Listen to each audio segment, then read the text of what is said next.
चार्वाक दर्शन, ज्याला लोकायत दर्शन असेही म्हणतात, भारतीय तत्वज्ञानातील एक महत्त्वाचा आणि अत्यंत वेगळा असा पंथ आहे. हा एक नास्तिक आणि भौतिकवादी मटेरियलिस्टिक विचारप्रवाह आहे. चार्वाक दर्शन वेद, ईश्वर, आत्मा, पुनर्जन्म आणि कर्मफळ यांसारख्या पारलौकिक गोष्टींवर विश्वास ठेवत नाही. चार्वाक तत्वज्ञानाची प्रमुख तत्त्वे. चार्वाक दर्शनाचे तत्वज्ञान मुख्यतः खालील 3 स्तंभांवर आधारित आहे. 1. ज्ञानमीमांसा, इपिस्टेमॉलॉजी, ज्ञानाचा स्रोत. चार्वाक दर्शनानुसार प्रत्यक्ष, इंद्रियांद्वारे अनुभवलेले ज्ञान हाच ज्ञानाचा एकमेव विश्वसनीय स्रोत आहे. ते अनुमान, इन्फरन्स, शब्द, वर्बल टेस्टिमोनी आणि उपमान ॲनालॉजी यांसारख्या इतर ज्ञानसाधनांना अमान्य करतात. त्यांच्या मते जे काही डोळ्यांनी दिसते, कानांनी ऐकले जाते किंवा इतर इंद्रियांनी जाणले जाते तेच सत्य आहे. जे इंद्रियांच्या पलीकडे आहे ते अस्तित्वात नाही. 2. तत्वमीमांसा, मेटाफिजिक्स, सृष्टीचे स्वरूप. चार्वाक दर्शनानुसार हे जग केवळ 4 मूलभूत तत्वांनी बनलेले आहे. पृथ्वी, जल, अग्नी आणि वायू.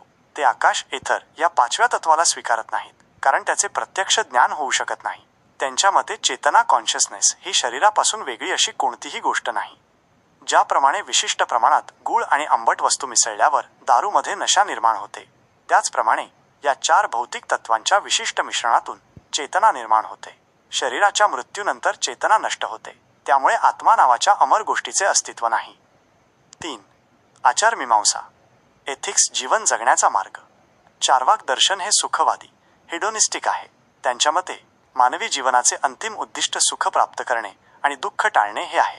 त्यांचे प्रसिद्ध वचन आहे, यावत् जीवेत सुख ग जीवेत, ऋण कृत्वा घृतं पिबेत, भस्मीभूतस्य देहस्य पुनरागमनं कुतः. याचा अर्थ, जोपर्यंत जगायचे आहे तोपर्यंत सुखाने जगा, कर्ज काढून का होईना, पण तूप प्या, कारण शरीर एकदा राख झाले की ते परत येणार नाही.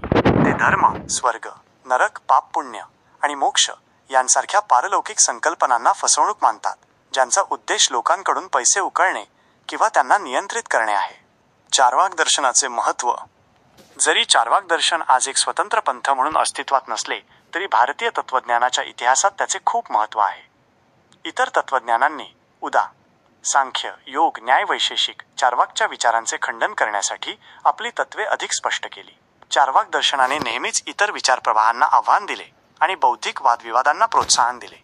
यामुळेच भारतीय तत्वज्ञानाला एक सर्वसमावेशक आणि वाद प्रतिवादावर आधारित स्वरूप मिळाले.